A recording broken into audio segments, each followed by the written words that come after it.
संकल्प को साकार करने के लिए निरंतर कार्य कर रही है। आज जहां एक और राज्य में सरकारी नौकरियों में महिलाओं को 30% का क्षैतिज आरक्षण देकर उनकी भागीदारी बढ़ाई जा रही है, वहीं स्वयं सहायता समूह से जुड़ी हुई लाखों बहनों का प्रशिक्षण, ऋण और बाजार की सुविधा देकर उन्हें आर्थिक रूप से मजबूत बनाया जा रहा है। मुझे बताते हुए अत्यंत प्रसन्नता हो रही है कि लखपति दी एक बड़ा अनुपम उदाहरण है। इसके अलावा हमारी सरकार द्वारा महिला स्वयं सहायता समूह को 5 लाख रुपए तक का ब्याज मुक्त ऋण भी उपलब्ध कराया जा रहा है। साथ ही सहकारी समितियों में महिलाओं को 33% का आरक्षण भी दिया जा रहा है। इसके अलावा मुख्यमंत्री सशक्त बहना उत्सव योजना, ड्रोन दीदी योजना, मुख्यमंत्री महालक्ष्मी योजना और नंदा गौरा जैसी योजनाओं के माध्यम से हमारी सरकार महिला सशक्तिकरण के लिए संकल्पबद्ध होकर कार्य कर रही है। भाइयों बहनों, हमारे किसान भाई बहन उत्तराखंड की अर्थव्यवस्था की रीढ़ हैं और उनकी आय बढ़ाने के लिए हम प्रतिबद्ध हैं।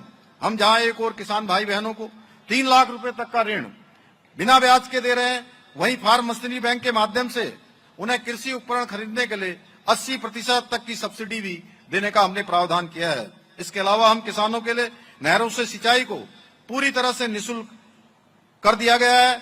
इसके साथ ही राज्य में गेहूं खरीद पर 20 रुपए प्रति क्विंटल का बोनस दिया जा रहा है और गन्ने के मूल्य में 30 रुपए प्रति क्विंटल की बढ़ोतरी की गई है। हम औद्यानिकी को आधुनिक और लाभकारी व्यवसाय बनाने की दिशा में भी तेजी से काम कर रहे हैं। इसके लिए राज्य में नई सेब नीति, नई कीवी नीति, ड्रैगन फ्रूट नीति, महक क्रांति नीति, मौन पालन नीति, स्टेट मिलेट मिशन आदि अनेक नई पहलें प्रारंभ की हैं। वहीं इनको धरातल पर उतारने के लिए 2000 करोड़ रुपए का भी प्रावधान किया गया है बजट में। इसके अलावा हमारी सरकार ने पॉली हाउस निर्माण के लिए भी 300 करोड़ रुपए का बजट अलग से निर्धारित किया है। इतना ही नहीं, हम सीएम समृद्धि योजना द्वारा 20,000 युवाओं, महिलाओं एवं भूतपूर्व सैनिकों को प्रशिक्षण प्रदान कर रोजगार देने के लिए भी विशेष प्रयास कर रहे हैं। भाइयों बहनों, हमारी सरकार शासन के प्रत्येक अंग में नवाचार, सुशासन और जनसेवा की अवधारणा को सशक्त करने का कार्य भी कर रही है। हम चाहते हैं प्रदेश के किसी भी नागरिक को अपनी छोटी छोटी समस्याओं के समाधान के लिए सरकारी कार्यालयों के चक्कर न लगाने पड़े। इसके लिए हम सरलीकरण, समाधान, निस्तारीकरण और संतुष्टि के मंत्र के आधार पर काम कर रहे हैं। आज अपनी सरकार portal, e cabinet, e office, 1905 मुख्यमंत्री helpline, 1064 anti corruption helpline, digital Uttarakhand app आदि के माध्यम से शासन को और अधिक पारदर्शी और जवाबदेही बनाने का प्रयास किया जा रहा है।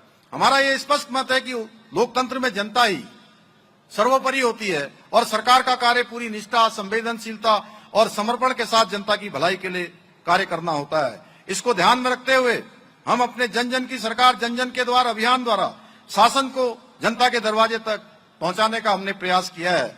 इस अभियान के 2 चरणों में, पहले और दूसरे चरण में 6.5 लाख से अधिक लोगों की समस्याओं का समाधान हमने खोजने का प्रयास किया है। शीघ्र इस अभियान का 3रा चरण भी प्रारंभ किया जाएगा। भाइयों बहनों, आज किसी भी राष्ट्र या राज्य की प्रगति केवल प्राकृतिक संसाधनों से नहीं बल्कि उसके ज्ञान, विज्ञान, अनुसंधान और नवाचार की क्षमता से तय होते हैं।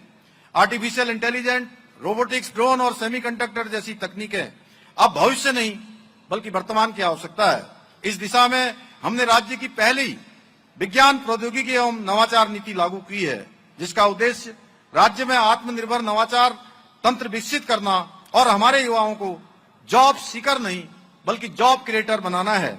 हम प्रदेश में साइंस बेस्ड नॉलेज इकोनॉमी को मजबूत करने के साथ साथ विज्ञान को विश्वविद्यालयों तक सीमित न रखकर उसे जन जन तक पहुंचाने का भी प्रयास कर रहे हैं। इसी उद्देश्य को ध्यान में रखते हुए आज देहरादून में देश की 5वीं साइंस सिटी का निर्माण किया जा रहा है।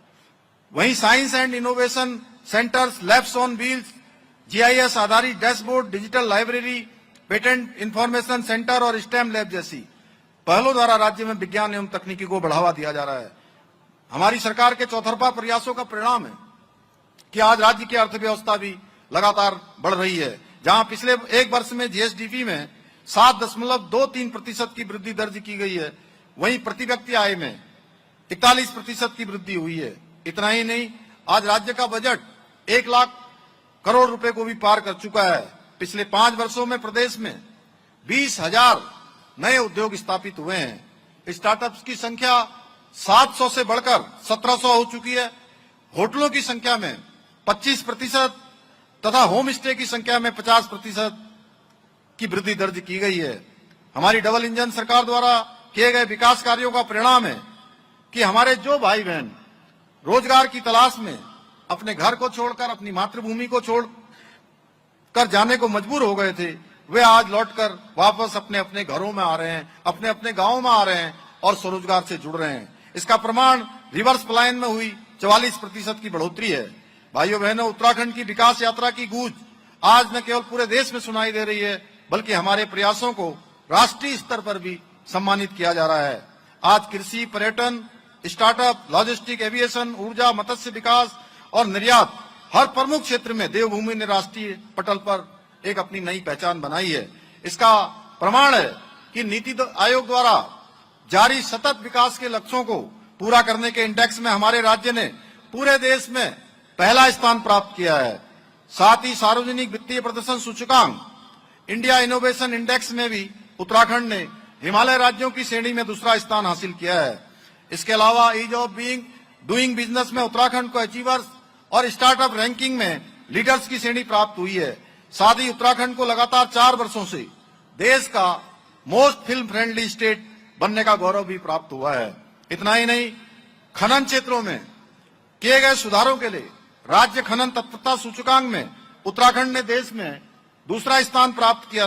200 करोड़ रुपए का प्रोत्साहन पुरस्कार भी भारत सरकार से प्राप्त किया है।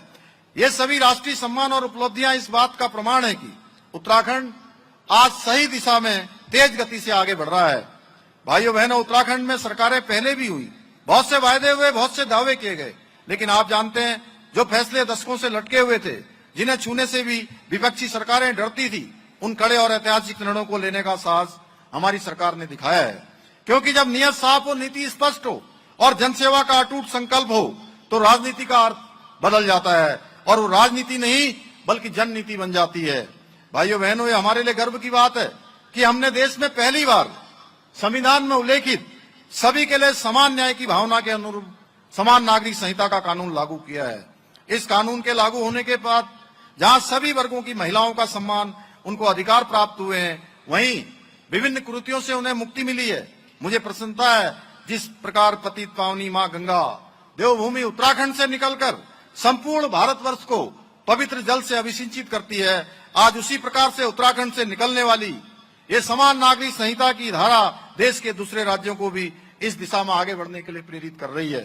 भाइयों बहनों, हमने तुष्टीकरण नहीं, संतुष्टीकरण को अपने शासन का मूल सिद्धांत बनाया है। इसी का परिणाम है कि अब तक 13,000 एकड़ से अधिक सरकारी भूमि को लैंड देहातियों से मुक्त कराने का भी काम किया है। इसके साथ ही हमने प्रदेश में सख्त भू कानून लागू कर देवभूमि की अस्मिता की रक्षा करने का भी प्रयास किया है। इस कानून के लागू होने के बाद राज्य की जो बहुमूल्य जमीनें खुर्द-बुर्द होने से बचेंगी। इतना ही नहीं, हमने राज्य में पहली बार धर्मांतरण विरोधी कानून, दंगा रोधी कानून जैसे कड़े कानूनों को लागू कर ये स्पष्ट कर दिया है कि देवभूमि में किसी भी प्रकार के राक्षसी कार्यों को बर्दाश्त नहीं किया जाएगा। इसके अलावा हमने एक और सनातन को बदनाम करने की कोशिश करने वाले काल नेमियों पर भी कड़ी कार्रवाई की है। वहीं मदरसा बोर्ड को भंग कर समाज के सभी वर्ग के बच्चों के लिए आधुनिक शिक्षा के द्वार खोलने का कार्य भी किया है। आज हम गर्व से कह सकते हैं, हमने जो कहा वो करके दिखाया। भाइयों बहनों, हमारी लड़ाई केवल पुरानी अर्थव्यवस्थाओं से नहीं है, बल्कि युवाओं के भविष्य से खिलवाड़ करने वाले माफिया और भ्रष्ट तंत्र के खिलाफ भी थी। इसलिए हमने पेपर लीक करने वाले गिरोह की कमर तोड़ने का, देश का सबसे सख्त नकल विरोधी कानून लागू करने का काम किया, जिसका परिणाम है पिछले 5 वर्षों में 34,000 से अधिक योग्य युवा पारदर्शी तरीके से सरकारी नौकरी प्राप्त करने में सफल रहे हैं, जो उत्तराखंड के इतिहास में एक रिकॉर्ड है।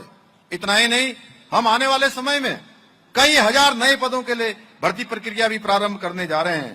भाइयों बहनों, हमने भ्रष्टाचार के खिलाफ जीरो टॉलरेंस की नीति को केवल नारों तक सीमित नहीं रखा है, बल्कि उसे धरातल पर उतारने का काम किया है।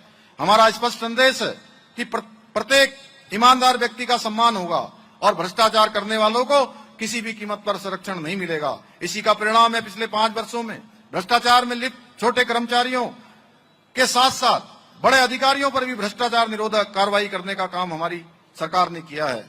भाइयों बहनों, हमारी सरकार द्वारा किए गए सभी फैसले उत्तराखंड के भविष्य की दिशा और दशा तय करने वाले हैं। ये उस उत्तराखंड के निर्माण का संकल्प है जिसका सपना हमारे राज्य आंदोलनकारियों ने देखा था, हमारे बलिदानियों ने देखा था। हम ऐसे उत्तराखंड का निर्माण करना चाहते हैं जहां विकास भी हो, विरासत भी हो, रोजगार भी हो, पलायन का समाधान भी हो, आधुनिकता भी हो और हमारी संस्कृति एवं पहचान की मजबूती भी हो। लेकिन आज जब देवभूमि के विकास की गंगा बह रही है, पारदर्शी व्यवस्था कायम की जा रही है, तो कुछ लोगों को बड़ी तकलीफ हो रही है। ये वही लोग हैं जिन्होंने सालों सालों तक सत्ता का सुख भोगा है। जब भी कोई महत्वपूर्ण निर्णय का समय आया है, इन्होंने अपनी वोट बैंक की राजनीति के कारण कोई सकारात्मक निर्णय नहीं लिया है। उन्होंने अपने समय में न केवल देवभूमि के संसाधनों को लूटने का काम किया है, बल्कि जनता को अपने झूठे आश्वासनों के अंधकार में धकेलने का काम किया है। और जब आज हमारी सरकार धरातल पर काम कर रही है, जनसेवा कर रही है, तो ऐसे लोगों के पास विरोध करने के अलावा कोई मुद्दा नहीं बचा है। लेकिन प्रदेश की जनता जानती है कौन केवल चुनाव के समय दिखाई देता है, कौन मुश्किल समय में जनता के बीच में खड़ा रहता है। जनता ये भली भांति जानती है कौन अवसर देखकर राजनीति करता है, कौन अवसर मिलने पर जनसेवा करता है। भाइयों बहनों, मैंने राजनीति को कभी सत्ता का सुख भोगने का माध्यम नहीं माना। मेरे लिए राजनीति केवल और केवल जनसेवा का जरिया मात्र है। मेरे लिए मेरी देवभूमि की पवित्र मिट्टी और जनता का विश्वास ही सब कुछ है। और आज प्रदेश के कोने कोने में जो हमें अपार जन समर्थन और आशीर्वाद मिल रहा है, उसे देखकर मैं पूरे विश्वास के साथ कह सकता हूं कि उत्तराखंड की जनता ने स्पष्ट कर दिया है कि उनको अब प्रदेश में स्थिरता चाहिए, उनको विकास चाहिए। ये विकास किसी कीमत पर रुकना नहीं चाहिए, यह अनवरत रूप से चलना चाहिए। भाइयों बहनों, इन 5 वर्षों में जो अभूतपूर्व विकास कार्य आपने देखे हैं, वे तो हमारे दूरदर्शी संकल्पों की केवल एक झांकी भर है। अभी तो देवभूमि के स्वर्ण भविष्य की पूरी तस्वीर गढ़ना बाकी है। आप सभी ने हमारे पिछले 5 वर्षों के कार्यकाल में देखा है कि हमारी सरकार केवल घोषणाएं करने वाली सरकार नहीं है। हम जो संकल्प लेते हैं उसे सिद्धि तक पहुंचाकर ही दम लेते हैं। इसी भावना के अनुरूप आज इस पावन अवसर पर मैं कुछ महत्वपूर्ण घोषणाएं भी राज्यवासियों के लिए करना चाहता हूं कि पर्वतीय क्षेत्रों में औद्योगिक विकास पहुंचे, स्थानीय रोजगार के अवसर बने और नई गति इन क्षेत्रों को मिले। इसके लिए चमोली जनपद, पौड़ी जनपद, अल्मोड़ा में विशेष औद्योगिक पार्क स्थापित किए जाएंगे। राज्य के युवाओं को सामर्थ्य को सही दिशा देने, उनके भविष्य को सुरक्षित करने, उनकी आकांक्षाओं के अनुरूप नीति निर्माण में युवाओं की प्रभावी भागीदारी सुनिश्चित करने के लिए प्रदेश के प्रथम युवा आयोग की स्थापना की जाएगी। सीमावर्ती ग्रामों के युवाओं, भूतपूर्व सैनिकों एवं अग्निवीरों को अपने गांवों में ही स्वरोजगार उद्यम स्थापित करने के लिए प्रोत्साहित करने हेतु राज्य सरकार द्वारा संचालित योजनाओं के अंतर्गत अतिरिक्त सहायता एवं प्रोत्साहन प्रदान किया जाएगा। प्रदेश में वर्ग 3 एवं वर्ग 4 की भूमि के विनियमितीकरण हेतु समय सीमा का विस्तार कर भूमि धरी अधिकार प्रदान किए जाएंगे। प्रधानमंत्री आवास योजना के अंतर्गत राज्यांश 50,000 रुपए से बढ़ाकर 75,000 रुपए किया जाएगा। हम राज्य के 18 से 30 वर्ष के युवाओं के लिए मुख्यमंत्री युवा स्वरोजगार एवं उद्यमिता प्रोत्साहन योजना प्रारंभ करेंगे, जिसके अंतर्गत IIT, IIM जैसे प्रतिष्ठित संस्थानों के साथ मिलकर युवाओं को निःशुल्क उद्यमिता एवं कौशल प्रशिक्षण दिया जाएगा। साथ ही उन्हें संबंधित उद्यम स्थापित करने हेतु बैंक से ऋण की 30% राशि को अनुदान के रूप में सरकार के द्वारा वहन किया जाएगा। देवभूमि उत्तराखंड के बहादुर बच्चों को सम्मानित करने के लिए इस वर्ष से उन्हें बाल वीरता पुरस्कार भी प्रदान किया जाएगा। भाइयों बहनों, आपने हम पर जो भरोसा व्यक्त किया है वो हमारे लिए राजनीतिक समर्थन मात्र नहीं है, यह हमारी एक जिम्मेदारी है, हमारा कर्तव्य है।